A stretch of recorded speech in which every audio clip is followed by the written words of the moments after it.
1946. Y hubo un incendio en el barrio de La Boca, que es la jurisdicción del Hospital Argerich, y como consecuencia del incendio se quemó una familia. Me acuerdo hasta el día de hoy el nombre de la familia y del padre, que era Francisco Di Natale, y su hija Ángela. ¿Qué memoria que tenés, querido? Llegaron a la guardia del hospital, pero en el año 48 no había nada preparado ni profesionales que pudieran asumir la responsabilidad del tratamiento. El profesor Arnaldo Giudice, que era el jefe del servicio donde yo estaba haciendo mi entrenamiento en cirugía general, ya con una orientación a la cirugía reconstructiva, me llamó y me dijo esas palabras: doctor Benaín, ocúpese de los quemados. Mamita. Esta frase la he repetido muchas veces, Sí, cuando me preguntan por qué se dedicó a esta especialidad. ¿Qué tuviste? Perdona mi respetuosidad que te interrumpo. ¿Qué tuviste? ¿Miedo? ¿Qué dijiste? No, ¿Qué hago ahora acá? Ahora te cuento. Sí. Para mí eso fue una orden del jefe, una oportunidad y un desafío. Cumplí la orden, acepté el desafío y aproveché la oportunidad. Desde el año 48 hasta la fecha, empecé a estudiar el tema, a profundizar el tema, y entonces ahí viene un poco respuesta a tu otra pregunta, con respecto a la gravedad de la lesión. Claro. Hay que diferenciar totalmente lo que es la lesión quemadura de la enfermedad quemadura. La lesión quemadura es la que se produce en la piel cuando cualquier agente determina la aparición de esta patología. Una pequeña ampollita o un poco más grande. Ese tipo de quemadura, esa lesión quemadura, lo único que requiere es un tratamiento local, que de acuerdo con su profundidad puede ser una pomada especializada, o si es el 1% de la superficie corporal, que para tener una idea práctica equivale a la palma de la mano y los dedos, este es el 1% de nuestra superficie corporal. Si el paciente tiene una quemadura de ese tamaño, profunda, hay que hacerle un injerto. Pero no corre ningún riesgo. Absolutamente es una operación de rutina sin ningún riesgo.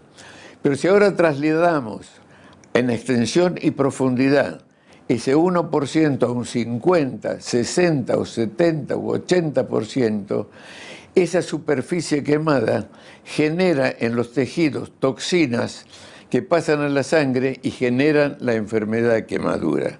El tratamiento de esta enfermedad quemadura ya no es solo una pomada local, exige un servicio preparado para eso, con equipamiento especializado, con un grupo interdisciplinario de cirujano, clínico, enfermera, psicólogo, kinesiólogo, nutricionista y un coordinador.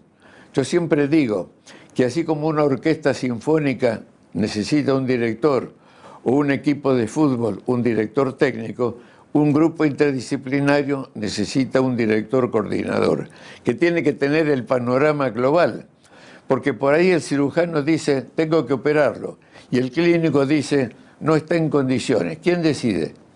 Tiene que ser el director del grupo, que evaluando ambas cosas, a cuál le va a dar prioridad, si a esperar o a operar.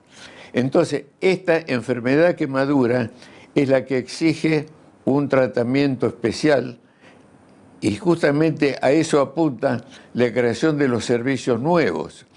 Porque en nuestro país existe una cantidad de lugares en los hospitales públicos donde se atienden quemados, pero con muy buena voluntad de los profesionales. En muchos de ellos carecen de ciertos elementos de equipamiento que les hace difícil la tarea.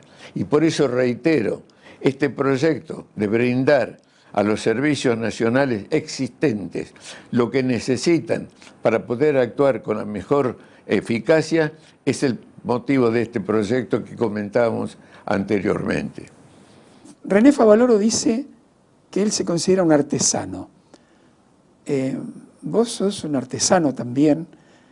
Recuerdo que en alguna oportunidad, entre otras cosas, creaste una cama para quemados. Uno dice una cama para quemados, porque dice, ¿dónde pongo un quemado? ¿No? Y la mostramos. ¿Y cómo fue eso? Eso fue la consecuencia de esta observación. Al paciente quemado grave hay que trasladarlo de su cama al lugar donde se realiza el tratamiento local, curación, injerto, baño, no menos de 3 veces por semana durante un periodo de 2 o 3 meses. Lo que significa tomar al paciente, ponerlo en una camilla, llevarlo a la sala de operaciones, entre 2 enfermeros ponerlo en la mesa de operaciones, ida y vuelta 3 veces por semana durante 2 o 3 meses. Calculá que cuando en el servicio hay varios pacientes es un trabajo ímprobo. Entonces yo me hice el desafío de poder aportar algo para facilitar eso. Y así surgió un primer prototipo de cama y el modelo actual que lo tenemos en el centro del Hospital Alemán. ¿En qué consiste? Una cama de terapia intensiva a la que se le agrega una camilla desmontable que se separa del plano de la cama. Sobre esa camilla estamos mostrando, está el paciente. Estamos mostrando. Sobre esa camilla está el paciente. De modo que cuando la enfermera tiene que cambiar la ropa de cama, aprieta un botón y mediante un sistema eléctrico la camilla se eleva y la cama queda libre para cambiar la ropa, dar vuelta al colchón.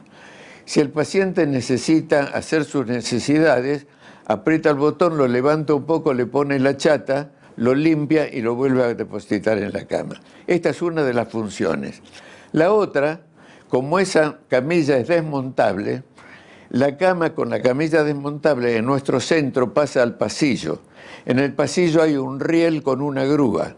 Esa grúa toma la camilla con el paciente y a través del riel lo lleva a la sala de operaciones o lo lleva al baño. La mesa de operaciones también es un diseño personal, porque el paciente quemado puede estar quemado de la cabeza a los pies.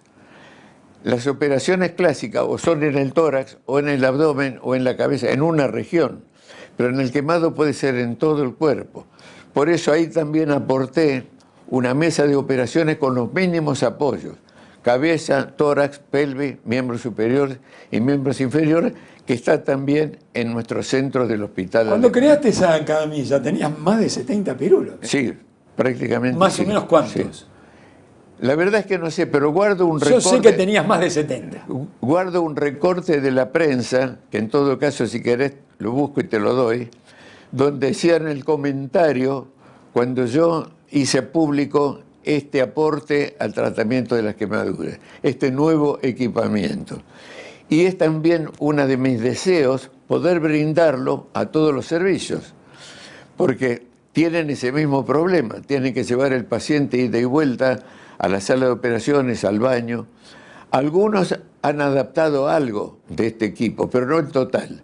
Pero para ser efectivo tiene que ser el total: la cama, el riel, la mesa de operaciones, la bañadera. Y todo esto fue un aporte artesanal, si te parece. Yo mismo hice los dibujos primero y después encontré un fabricante que interpretó mi idea y hizo el prototipo. Pero no está difundido. No está difundido. Sos una especie de finoquieto vos.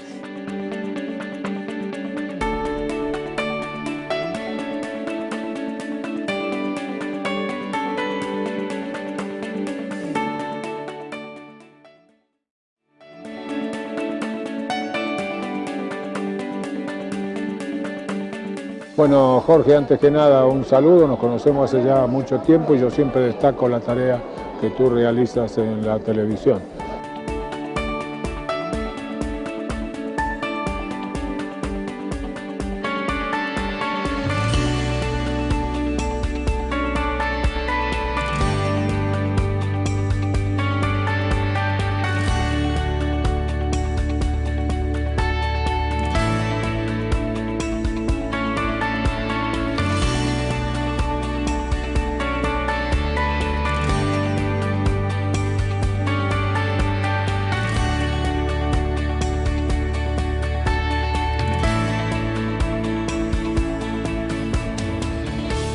¿Qué es la vida, Fortunato?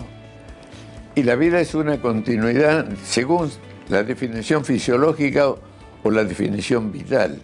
Desde el punto de vista orgánico es una armonía entre la función de los órganos y la consecuencia que significa poder armar un cuerpo que funcione. Ahora, desde el punto de vista sociedad o filosófico, la vida significa la oportunidad de poder aportar algo, no solo transitar por la vida para comer, dormir y algo más, sino poder aportar algo diferente. Así fue como Edison inventó la lamparita, Gutenberg la imprenta, actualmente la exploración espacial. Todo eso es producto de una vida fructífera de mentes calificadas que han elaborado proyectos que han beneficiado a toda la humanidad. Entonces uno se siente satisfecho de poder ser, aunque sea un átomo de ese conjunto, aportando algo en algo diferente. ¿Y qué es la familia? Bueno, la familia es lo más importante en la vida, porque es la que da el apoyo permanente, el afecto de la mujer, de los hijos, de los nietos, y eso es lo que a uno lo gratifica y le da fuerza para seguir luchando. Muchas veces las obligaciones profesionales hacen que uno no pueda atender a la familia todas las horas como desearía hacerlo. Y eso me ha sucedido porque yo divido la vida en 3 grandes periodos. La etapa formativa, en la que cada uno, de acuerdo a su vocación, elige una actividad. Vos periodista, yo médico. Para formarse hay que estudiar, hay que cursar una carrera. Una vez que uno terminó su formación, viene la etapa de la producción. Vos estás en plena etapa de producción. Y luego viene la tercera etapa, que es la de la cosecha, en la que estoy yo ahora.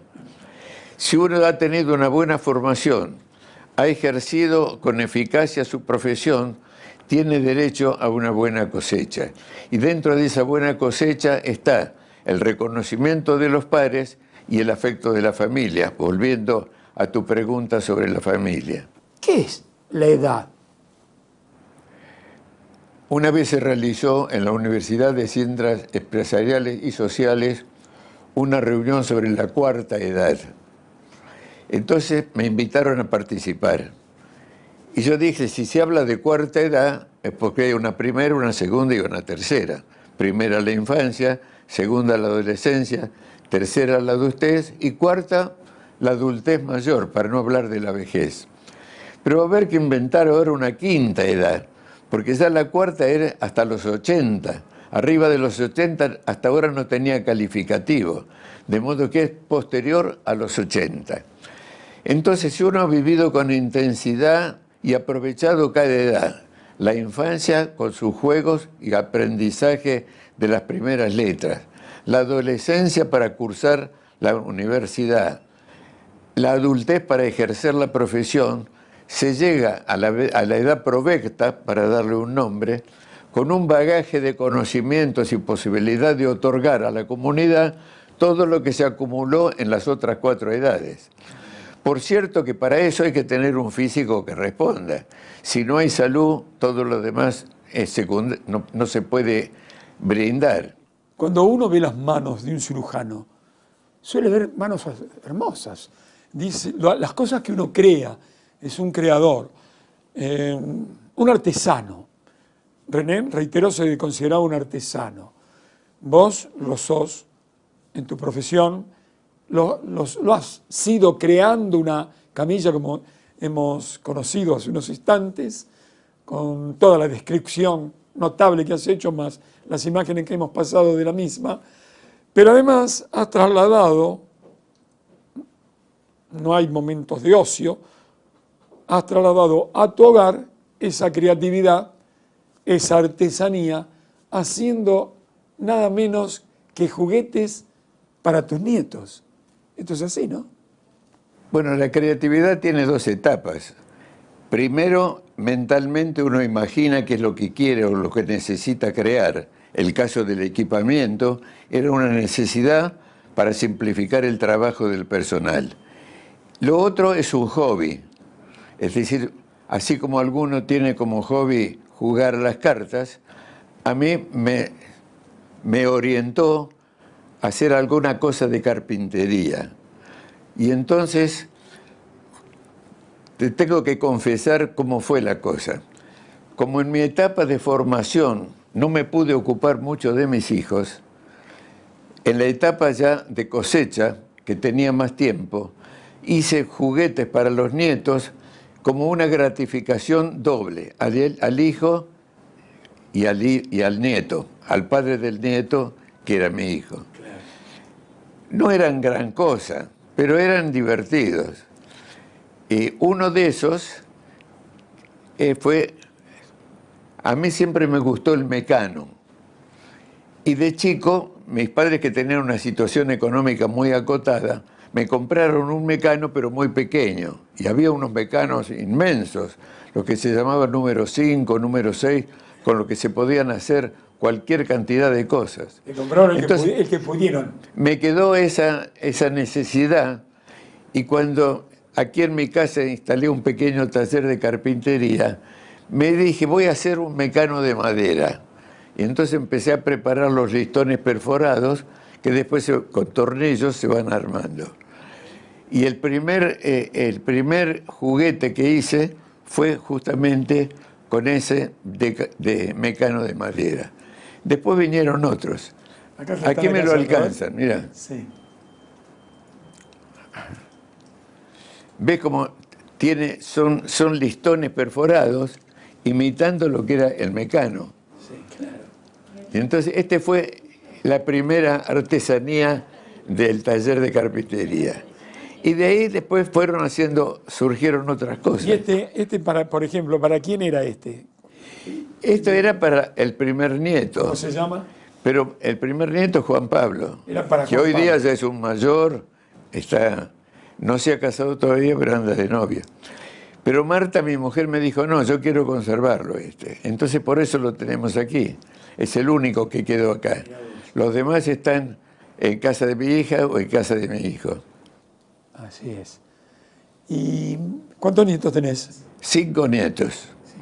4 varones, 1 mujer. La mujer ya está casada y es la que me ha dado el primer bisnieto, Facundo de nombre, que va a cumplir 1 año próximamente. Y justamente después me gustaría mostrarte una fotografía en la que está Facundo, mi bisnieto, con los juguetes que yo le hice al padre. Ah, qué linda esa. O sea, a tu Y nieto. a la madre, A tu nieto. a mis nietos, en su momento. Mirá vos. Entonces, han sido hereditarios. Con qué amor lo recibieron y lo estaban esperando. Sí, supongo que sí. La obra máxima fue un autito grande con motor eléctrico para que pudieran subirse y andar. Ufa.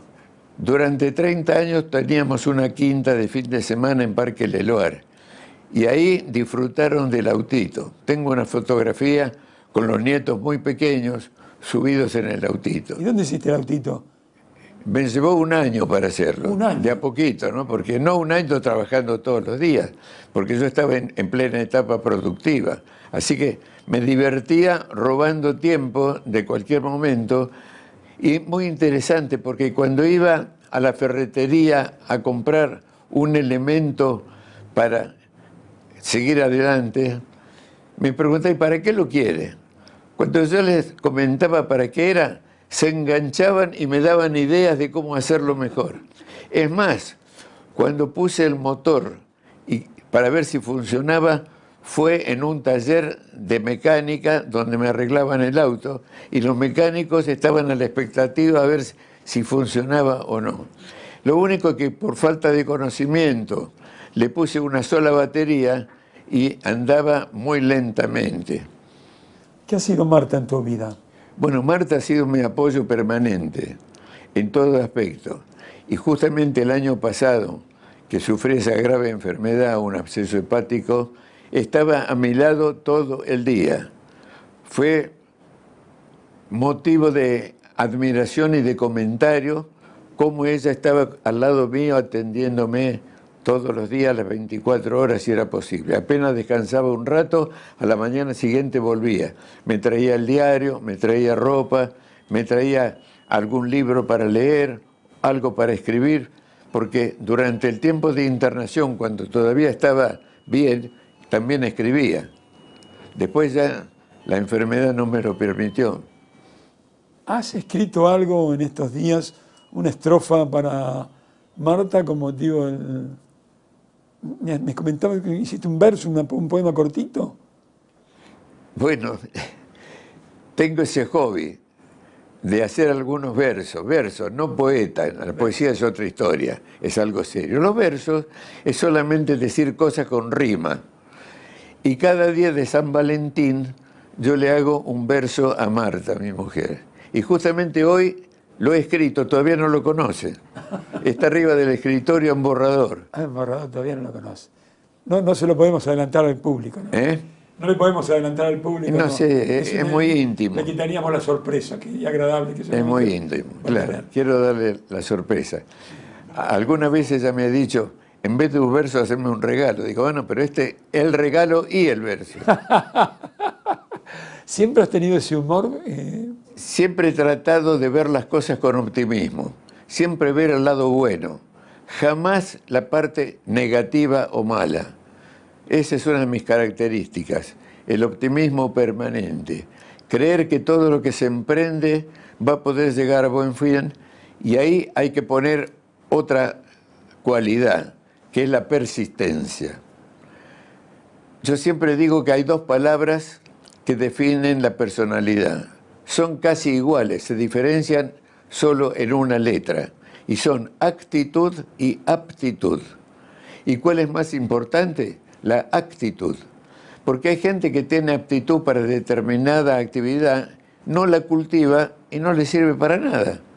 En cambio, el que tiene actitud, le interesa algo, pone todo su esfuerzo y perseverancia para adquirirlo y lo adquiere. ¿Cómo fue tu infancia? ¿Cómo fue tu niñez? Bueno, mi niñez, si yo lo tendría que calificar, fue muy positiva. Yo nací el 18 de octubre del año 19 en la localidad de Mercedes, provincia de Buenos Aires. Mi padre tenía un negocio, un comercio, y hicimos la escuela, y digo hicimos porque mi hermano José, que nació el año 20, prácticamente hicimos toda la carrera, desde la primaria hasta que nos recibimos de médicos juntos, aunque teníamos 11 meses de diferencia. Yo le llevaba 11 meses más. Y hicimos la primaria en Mercedes, en la escuela número 2, el secundario en Mercedes, en el colegio Florentino Ameguino, y el año 38 el 37 nos graduamos de bachilleres, y el 38 vinimos a Buenos Aires a estudiar medicina. Y aquí hay una anécdota que yo cuento en mi libro de los 60 años dedicados a la medicina del quemado. Nos habían dicho que para ingresar a medicina había que tener recomendación. Y en Mercedes, un pueblo del interior de 40.000 habitantes, ¿a dónde iba a obtener yo una recomendación para un profesor universitario? Entonces se me ocurrió ir a ver al padre Ansaldo, que era el cura de lo que ahora es la catedral de Mercedes. El padre Ansaldo venía al hospital, al colegio Ameguino, cuando organizábamos los conciertos y yo tocaba el violín. Él se sentaba en primera fila y era uno de los que me aplaudía. Entonces, apelando a ese conocimiento con el padre Ansaldo, le fui a plantear esta situación. Y dice, da la casualidad, dice el padre Ansaldo, que conozco al profesor Ameguino que está en la mesa examinadora. Así que le voy a hacer una notita para él. Nos hizo la nota. Vinimos a Buenos Aires, mi hermano y yo, con la carta en el bolsillo, fuimos a verlo a su consultorio, nos recibió muy amablemente, con unos ojos chispeantes, era psiquiatra, y cuando le manifestamos de qué se trataba y le dimos la carta, nos dijo lo siguiente: hasta ahora eran los únicos que no tenían recomendación, de modo que ahora están todos en pie de igualdad, de modo que si no saben para el examen les voy a poner un huevo así. ¿Te imaginas que con esa recomendación fuimos a dar el examen? Felizmente lo aprobamos e ingresamos a medicina el año 38. Cursamos toda la carrera, hicimos práctica de vacunación, práctica de laboratorio, práctica de sala y luego médico concurrente de hospital, porque todavía no se habían instalado las residencias. De modo que uno en forma voluntaria elegía un servicio para adquirir la práctica. En el caso nuestro, yo me dediqué a la cirugía por puras circunstancias, porque estaba trabajando en el laboratorio del servicio del profesor del Valle, en la sala 11 del Ramos Mejía, pero en el laboratorio. Recuerdo que una vez, haciendo visita, el profesor del Valle pasó por el laboratorio, nos vio a mi hermano y a mí, dice, ¿y ustedes qué orientación tienen en la medicina?